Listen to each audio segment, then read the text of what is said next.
Welcome to another episode of Practice Excellence Live 2017. This is the first of two digital episodes sponsored by Xero, and we're going to be discussing what sets leading practices apart. Here with me to delve into the area is Paul Bulpett from the WOW Company and Xero's Head of Accounting, and Sharon Pocock, the founder of Kinder Pocock. Both of them are winners of Practice Excellence Awards for Growth, and they're going to be telling us their story about how they went about it. Now, the whole premise of this discussion is that Xero did a study of its 400 UK partners and came up with a bunch of benchmarks for what the better ones were doing compared to the average. Now, a lot of that information was really very similar and paralleled what we've been discovering at Practice Excellence over the past 7 years. So we did a big mashup of those two studies and really feel that coming out of the back of that, we have a very solid formula for what firms do. Now, Paul, you've had a chance to look at both sides of the research. What leapt out of you? What are the key ingredients as you see them? Yes, thanks, John. So I think there's a couple of things. So firstly, what we saw was those firms with 120 or so clients online were 120 clients was about the sweet spot where firms started to see the real benefits of being online. And when we looked at those leading firms, there were basically three commonalities that stuck out from each of them. So one was they had a really clear strategy and vision where they wanted to take their firm over the next few years. Secondly, their strategy, their whole business was geared around a client experience, around client contact, client interactions. And thirdly, the leading firms seem to take the people side of their firm really, really seriously. So have a clear people strategy around developing their people, attracting the right kind of people, and so on. So Sharon, which of those elements really sticks in your mind? Which ones mattered to you most when you were starting out? I think they're all equally as important. Having a really clear strategy is key. I started up about 12 years ago and back then was a really traditional accountant. I did it for work-life balance, had a tiny baby. So it was really just about making ends meet, I guess, to start with, and just providing what people were expecting, because that's all I knew at the time. But now over the last 5 years, I've developed and keep developing and reviewing a strategy of where I want the firm to go and what I want it to achieve. And equally key to that is having the right staff in place and making sure they're happy and developing well, but having really happy clients. So without happy clients and happy staff, I wouldn't have a business. Now, before we delve into those topics in more detail, there's a little bit of housekeeping information. This is an interactive session, so we're going to talk for about 30 minutes about those key features and key issues. But if at any point in the conversation you want to chime in or you've got questions you'd like Paul or Sharon to answer, type your comment in the Cover It Live box just beside the screen bit on the page where you're viewing this session. We'll also be summarising the findings. You'll actually be getting a copy of that joint research we did with Xero. That'll go out to anyone who's registered for this event. And that's pretty much it. Let's get on to the study. Paul, when you look at this kind of really representative stair-step chart of how the best firms perform, there's a really distinctive leap that they make after sort of year 1, 2. So they get started and everything's in place and they surge forward. Then there's kind of probably a bit of a consolidation period, and we see another couple of steps as they jump up to the midsection and above. So these big firms are seem to go forward in spurts. But take me back when you're starting out, and you talked about the vision thing. What did you do to kind of lay the foundations for the WOW Company's success? So I think there's a couple of points there. If you look at the graph, the leading firms really do accelerate after year 1, and looking at those leading firms in general, there's really a thing around those that go like harder, faster, sooner, and probably the single most effective thing we did at WOW was just to make it compulsory. There was no choice. It wasn't should we see which clients it's right for? It was actually an opt-out. It was, this is how we're going to do it. and which clients or which people don't fit that model. And what about you, Sharon? You know, when did it all kind of come together at Kinder Pocock? Did you have a big idea that triggered everything, or was it more incremental? It was definitely moving everything to the cloud. So about 5.5 years ago, I think 2 separate clients mentioned cloud accounting to me. So I thought, gosh, I'm too late already. I should be recommending it to them. So researched 3, and Xero came out on top back then. But so I started using it for my practice, looked at the obvious people that we could move it onto, but it immediately opened up the whole online world. So immediately we started moving to like Google Apps, or G Suite it is now,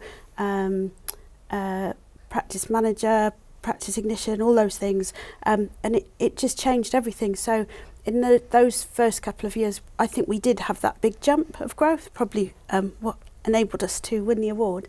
But then I think what creates the step is that you have that period of growth, and then all of a sudden you need more staff, or you might be growing too rapidly and you haven't got the resources to cope, so you just need to sort of start taking stock.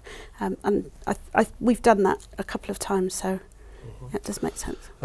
Thing is, on the practice excellence entries we've seen this year, there's and in previous years, to be honest, there's sometimes a tendency for people to say, we're a cloud-first firm. You know, you guys have talked about the sort of technological trigger, but you know, when I sit in the judging sessions, you know, nobody's really very impressed by someone telling us all about the tools they use. You know, can you fill us in on you know what the philosophy is about how you deploy all those tools? Maybe you first. Yeah. So I think maybe going back 5.5, 6, 7 years ago, where the likes of Sharon, some of the other leading firms were starting out on the journey, like the Xero thing or the cloud thing was a differentiator, because some of people that went to Sharon would have gone to their own accountant and said, oh, we don't believe in this. But now everyone does. Like I think Xero alone has 6,500 accounting partners in the UK, so everyone's doing it. And I think that's why when you speak to the leading firms now, they're not talking so much about the apps. This is just the technology that underlies what they do. This is their combustion engine. When you go and buy a car, you don't talk about how the combustion engine works, do you? So you'll notice with the likes of Sharon and other leading firms, they're talking about people and the client service and all of these bits. And Sharon can obviously answer for herself, but you'll find that Sharon's built an app stack of a platform, if you like, for her business that suits her. Yeah, definitely. So how did you formulate your vision for Kinder Pocock and kind of propagate that among the team and through to clients? I think to start with, it was such an exciting time that I will admit I leapt on it. I still get really excited about online solutions and what they can do. So, and from the start, it's been about getting the staff involved, and we've developed that. So if we do anything new and we're reviewing things, the whole team's involved. Having said that, there's only 4 of us. So, and then it's looking at the clients that are. If you know your clients, you can tell the ones that are ready for it and the ones that might be a more difficult conversation. But I think, like Paul said, it's just being cloud isn't enough. It's what you do with it. So I'm always looking at ways we can automate things. So if something seems to be taking too long, if we feel that it is, there must be a better solution. So that's what we're looking for, is how we can make ourselves more efficient. And that, obviously, the more efficient we are internally, the more we can help clients. But if these efficiencies work for us, then a lot of them will work for clients as well. So it's really passing that on to them too. Yeah, I mean, Paul talked about the kind of importance of, you know, the client care element, and that is what practice excellence really does go back to. Can you give us any specific examples? You know, not just where you've actually addressed a problem or spotted an opportunity or a problem, and kind of how you approached that and dealt with it in the firm. I think our big thing that we've dealt with is our onboarding. So I guess when we were getting really busy, we would take on a new client and wow them with everything and send them a nice online proposal that they'd accept. And then because we were so busy, we go, hey, brilliant, and then carry on with what we were doing. And the client's probably going, hang on a minute, what happens now? You know, we've sold them this amazing service, and what we're going to do.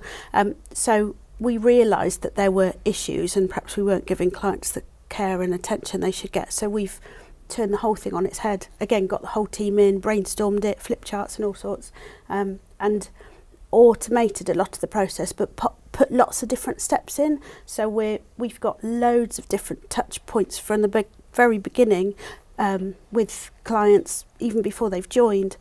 So like the very first thing is when they inquire, they have a call either at that time or we arrange it later, that we go through what we call a first contact call, and it's our end, we're filling in a Google form, to be very specific, asking key questions, but in a conversation-y, chatty way, so they don't know we're just going through a form. Oh, I just need to answer these questions. And that, either the person taking the call or myself when I review it, that gives us enough information to see whether they're a good fit for us and we're a good fit for them. And it's only at that point that we'd invite them in for an initial consultation. So that you did show us that chart you had of your process flow over several weeks, and Yeah. you know, all the little nodes and touch points on it. That was, I mean, that way of thinking about a process in the firm. Again, it's quite salient. I think we'll be circulating that before too long, because I think that way of thinking is very useful. Yeah. But Paul, you know, if you've got a magic formula for client care. So there was an interesting point that Sharon made there about you're not just taking on anyone, right? Yeah. So Yeah. you'll go through that process and Yeah. you'll be selective about who you take on. Definitely. And I think that's, like, if there was there's no magic ingredient, right? But if there was a magic ingredient, I think it's that degree of understanding which type of clients are right for your firm, who you can do a really good job for. And there's perfectly good businesses that probably both Sharon and I, in our firms, we look at and say, look, we're just not the right firm for you. But these people over here, we're definitely grateful. We know we can do a really great service. But also, not where you're saying we're not the right fit for you. Actually, we'll then recommend them to someone else rather than no, and they're gone, because then you don't know who they know either. So they may not be the right fit, and we go about it in the right way. But if we've then helped them to find somebody where we can, then they might meet a client who is the right fit for us, and it's all recommendations and stuff. And that's not the normal way of running an accounting firm, is it? You kind of traditionally we've had this mindset that we'll take anyone that comes to us, and it's our obligation to do that. Yeah, what we're seeing with the leading firms is that's no longer the way. Okay, now you touched on something earlier which got quite interesting about everybody's kind of doing. You know, there are 6,500 Xero partners. You know, the cloud thing doesn't differentiate you anymore. So what is it that you guys are doing that sort of keeps you ahead of the chasing pack, because everybody is trying to pick up your, you know, we're trying to tell people out there to pick up your ideas and run with them. You know, is there something you do that ensures you're always going to, you know, that not just stay ahead of the pack, but that you're able to make those next jumps up? You know, what was your approach there? Very good question, and I suppose the key is to not stop, to keep going. So you hear, like when you listen to Sharon talk, she's still talking like she's just starting out 12 years on, and I feel very much the same way, whereas people look at the Kinder Pococks and think, oh wow, it's amazing, it's finished. But yet you talk to Sharon, if you came into the WOW company, very much the same, still feels like it's very much day one. We're about 1% finished on where we want to get to, and that kind of inspires a constant looking and revaluation and reflection of how can we do this better, speaking to clients, getting feedback from clients. Look, how can we deliver the kind of accountancy service that you dream of? I mean, can you give us any more specific elements in that formula for you? You know, your differentiators? Yeah, we're reviewing things on a daily basis, I'd say. Like, well, why are we doing it that way? Or, you know, why did that happen? What can we do better? Whether it's a process or whether it's how we're dealing with clients or how we're dealing with staff. Every Friday we have a planning meeting. So we go through all the normal deadlines, what needs to be done. But we specifically look at what have we done this week that's been extraordinary client care. And since we've been doing it, we've gone from nothing to about 6 instances a week. And there's only 4 of us. So don't think that's enough really. We need to be more than 6. But importantly, we look at what we've done that's bad. So we want that to be nil, obviously. But occasionally we do cock up. We're only human. So we're looking at actually why did that happen? How did it happen? What have we done about it? And what do we do to make sure it doesn't happen again? And that's a key point of our meeting. Do you do the same thing with the excellence, thing? And sometimes that going the extra mile, the special, extraordinary bit of care is not always something you can replicate. That's right. So we're looking at that. It's partly massively motivational, I guess, for all the team. Like, what have we done that's brilliant, and the feedback we've had from clients. But yeah, if it's something brilliant or the clients have really responded, we will see how we can replicate that. So it might be as simple as sending them a card if they've had a baby and or if they're poorly or something. So it went down well the one time. We think, why don't we do that all the time? So it could be like really simple things. We're getting on to the people element, and it's the great intangible, and I think we will address that. But just before we get there, I think we maybe haven't really zeroed in on the client relationship. What happens between your team and the clients. I think because again, probably that's where the magic happens.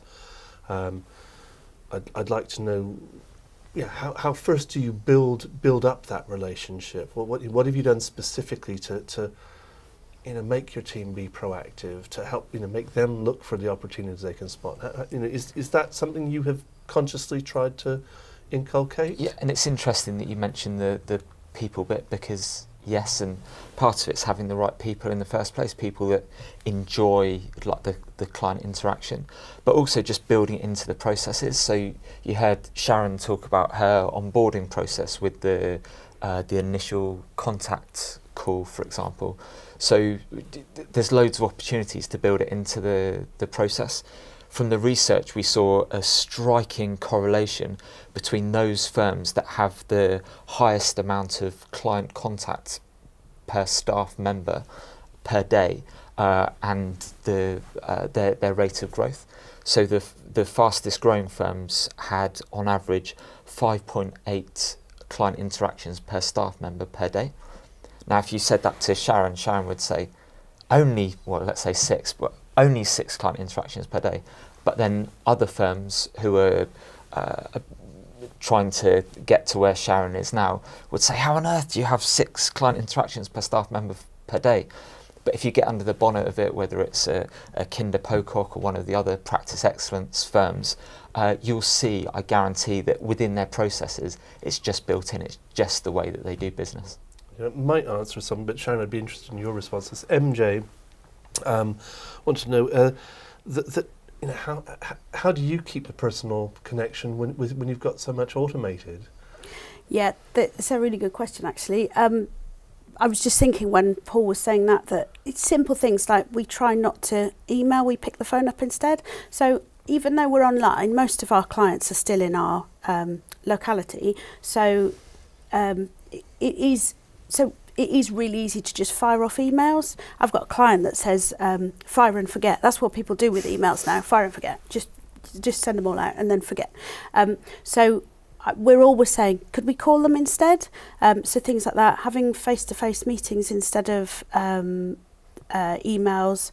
But I think as soon as you get an email exchange going backwards and forwards and getting ping pong, you should have picked up the phone. So we haven't got it right by any stretch. We need to be doing many more client contacts. But other things that we do is just simple things. We encourage people to ask us if they've got issues with Xero or Receipt Bank or any of the apps they might use. So we encourage them to come to us as the first port of call rather than go straight to Xero support, because even if they're only talking to us about an issue in Xero, that's still an extra contact with their accountant that they wouldn't normally get. So we found since day one of getting clients signed up on Xero and using it day to day, that's been massive, that they're contacting us much more just for technical issues really, but they're talking to their accountant. Yeah.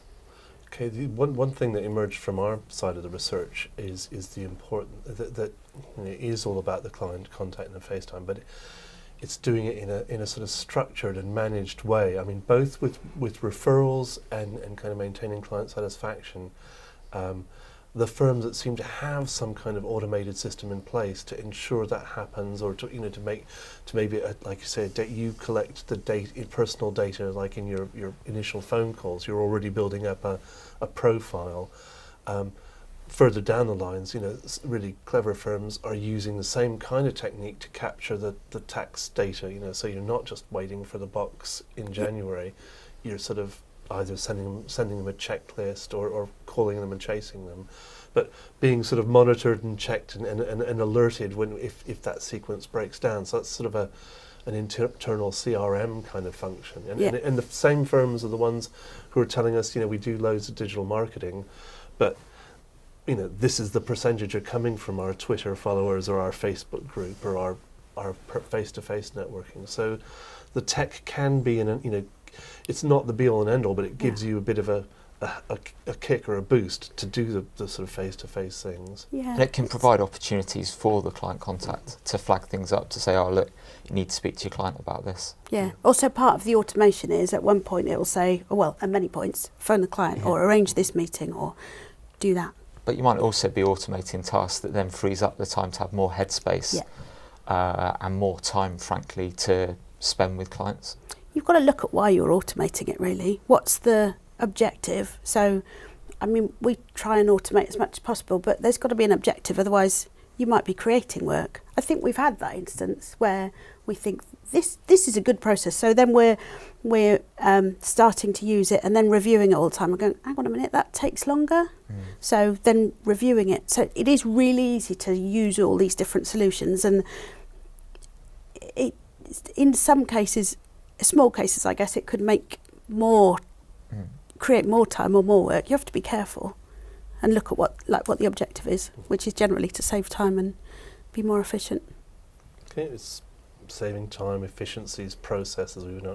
Let's come back to the people factor. I think you both flagged that up. Again, did you just know that from the start, or was that something you learned from personal and did you had to learn a few lessons along the way before it really came together for you? So, speaking from personal experience, I think the best lessons we learn are the ones that we've had to pay a price for. So there were definitely, when we set up WOW, I thought it was we're going to do all this cool stuff. It's going to be amazing and everyone's love it. And you kind of forget that the people element, the people aspect of it, or you don't necessarily consider the importance of it. It's only as you go through it that you realise, actually, when we're talking about client interactions, that's dependent on really high quality people having those interactions and sharing the values that we have and doing it in the WOW way or the Kinder Pocock way. So I wish someone had have told me 14 years ago that was the most important thing to focus on, but having learnt the lesson, it definitely is the most important thing we focus on.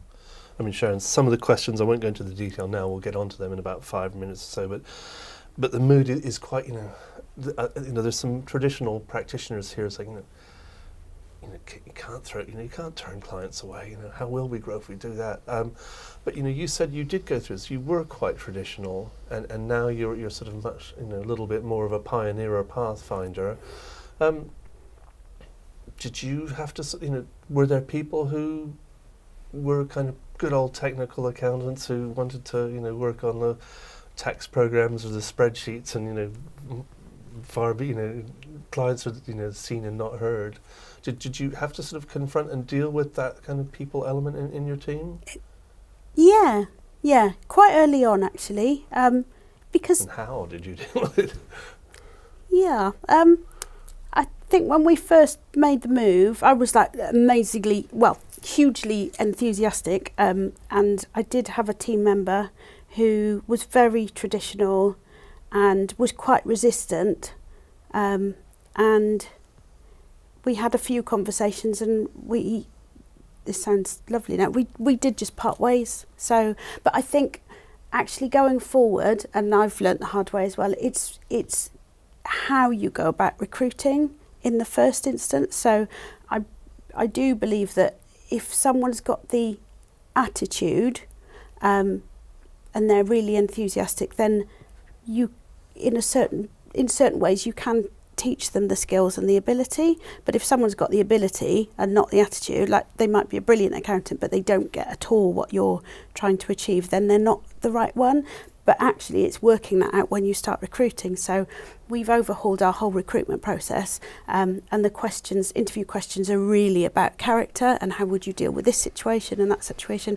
But that still needs tweaking. So like for an accountant coming to us, or at certain levels, they'll get a test on Xero. We'll put dummy information in and get them to do certain things. But I think with all your staff that you're looking to recruit, it's definitely about character and attitude, but actually underlying that they must have certain skills too. So it's that recruitment process.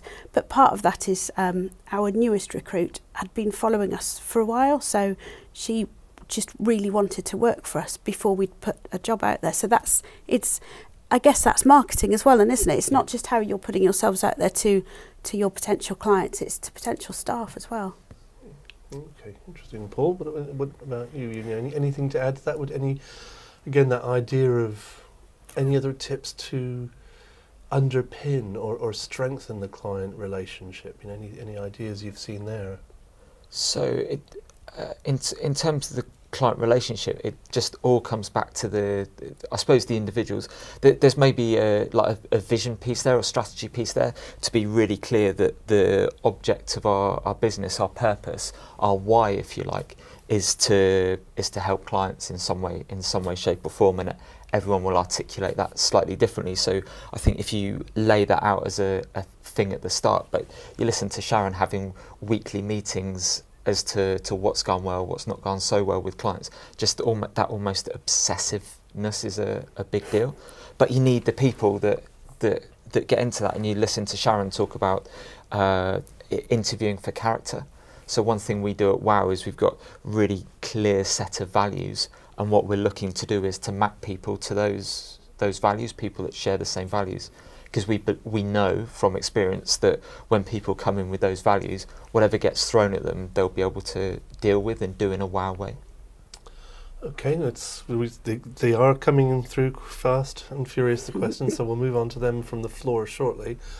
Just before we do, we'll maybe wind up the formal session. I guess you guys are out in the lead. I've sort of poked and prodded, and we'll poke and prod some more at some of the hows and what's firms can do, but say it's a huge endless journey you've sort of hinted at, and the idea of needing to just always find the next issue to tackle with.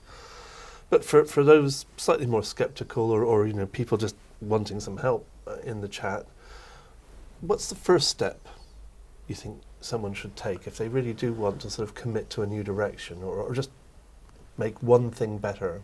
So the first thing has to be having a 2, 3, 5 year plan, 10-year plan if you're bold enough, but having a plan that goes beyond just the next 12 months or the next set of accounts that you need to complete.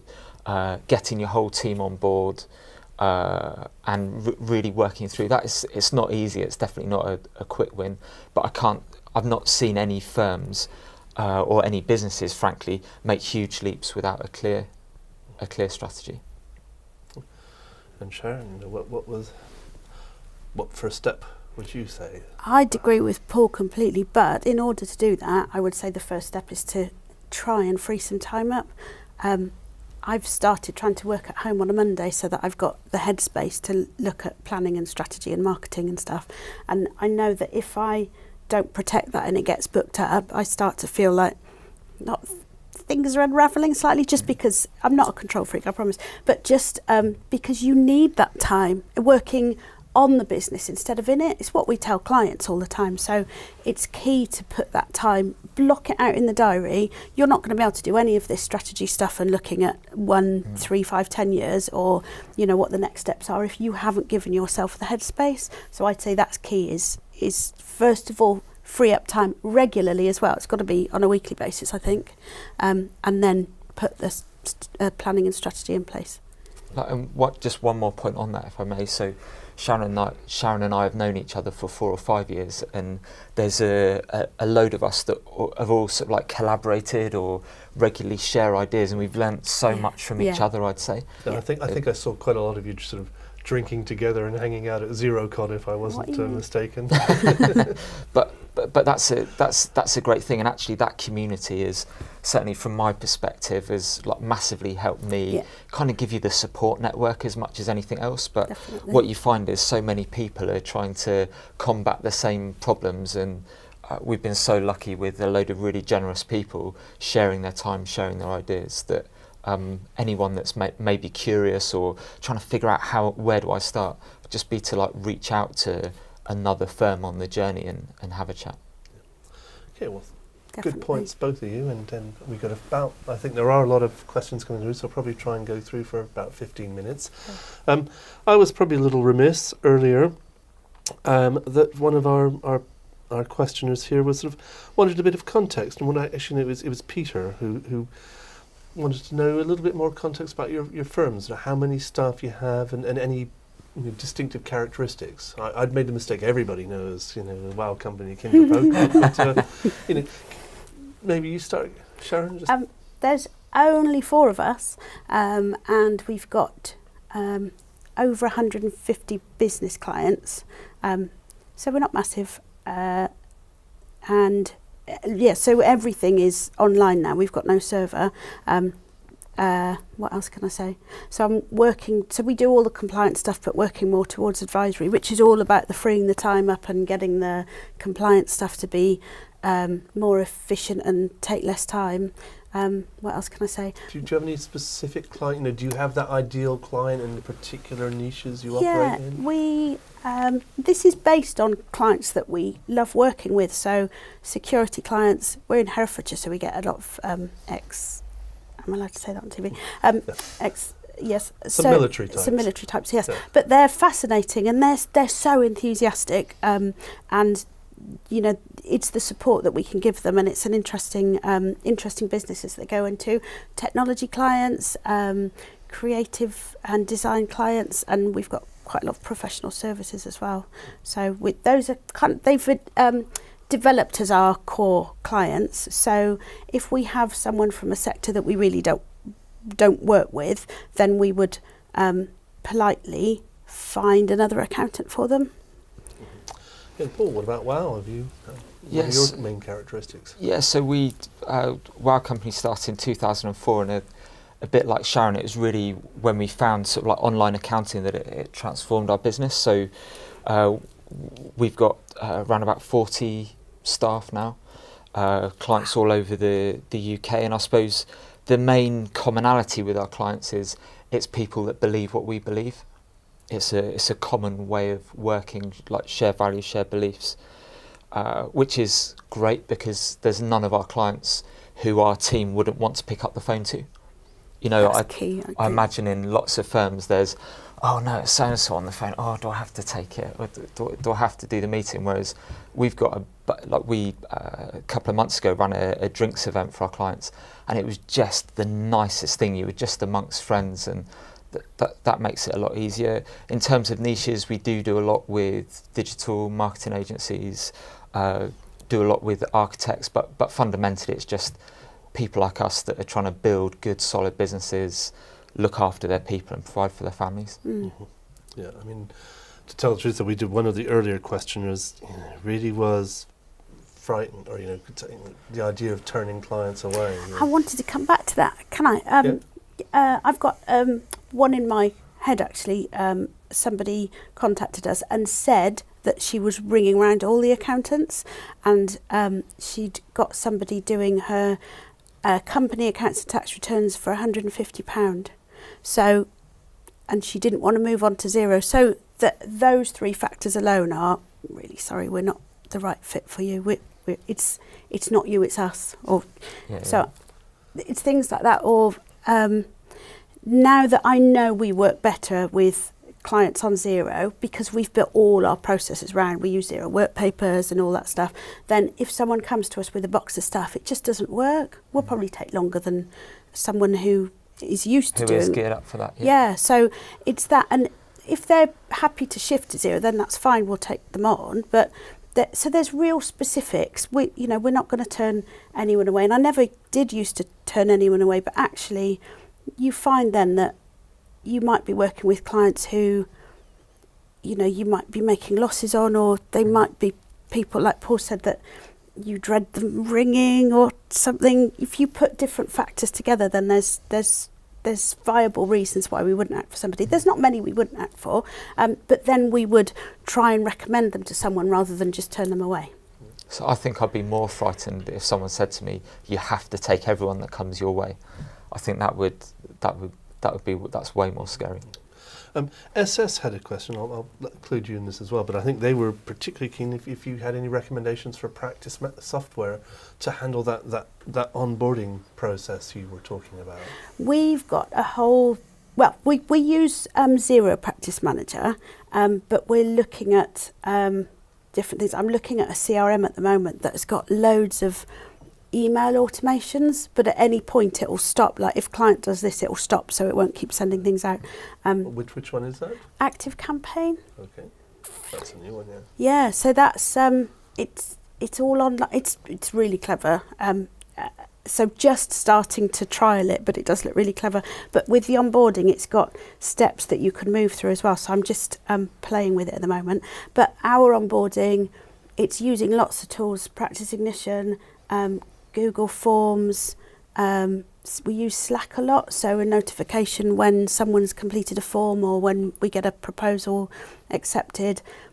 But yeah, lots of stages all the way through. We've got about 4 different Google Forms just for the onboarding, for different bits of information or questions and stuff. So we've kind of built it ourselves with Zapier and Google Forms and calendars and all sorts of things. So being a bit of a techie has its advantages.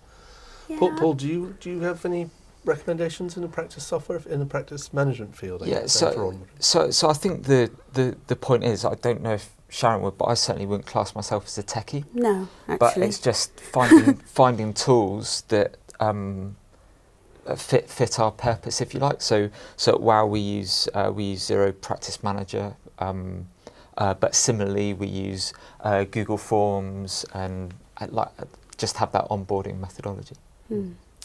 Okay, the thing about training up kind of the team to deliver the kinds of client service you want. Again, I think there's several questions saying, look, we're just accountants. We weren't trained for this. Have you put training initiatives in place on that front? What sorts of things do you do with your teams? Yeah, but massively, and I think that having spoken with all of the major institutes, they actually feel that this is a really big deal, and that as firms, but also as institutes, that we should be training people in these things. So some of it is making sure you've got the right people in the first place. But just a couple of weeks ago, our head of client experience at WOW ran a series of workshops internally just to go over certain case studies. We used a few case studies of client things. What would you do? We've given people a framework of sort of like steps to go through, which might sound over-engineered, but actually if you give people a framework and say, okay, so when a situation arises, like thinking like in these bits, how can you put yourself so one of ours is walk a mile in their shoes. First step, think, if you're the client, like how do you feel? What do you want? What would you want someone to do? I know it sounds simple, but it can actually be quite effective, I think. And any additions or variations to what you do around your client service training? I think it's definitely starts with the interview process and characteristics and things like that. But I think we're talking about client care every week, so I think that really helps, and it gets that mindset. It doesn't happen immediately, and our client care champion is from a hospitality background, so already has got client care is at the forefront. We haven't done any specific training though. It's something I'd consider, but it's finding the right training though. But it's the right people to start with who are client But that facing idea it is. of you're everybody's friend, welcome to Kinder. But I mean, I know, when you see really good hotels and restaurants, you really feel like they are your best friend. And then, Yeah. at some point, it isn't an act. They do seem to like you. Yeah, and that's having the right clients again, I guess, is that you enjoy talking to, and we do try and build up a relationship where we're friends, but obviously giving them the right. When that is all support, so. lovely stuff, I am still getting some drag, I guess, That's from the fine. clients. We have probably just time for one main question, and I'll kind of combine a couple of. A few of them have talked about the kind of challenges of digital record keeping and how to improve that.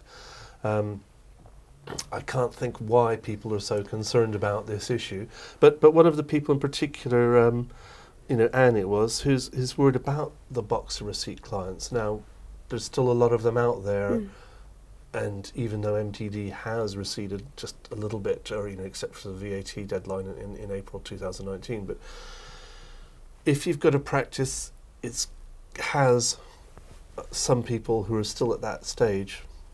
What would you say? Can you give them any advice how to move people along and get them to buy into the online accounting idea? So I think at any stage again, like Sharon's firm's a great example, is increasingly the leading firms are looking at their role as educating their clients as well. So a lot of people won't know what's out there, won't know what's possible.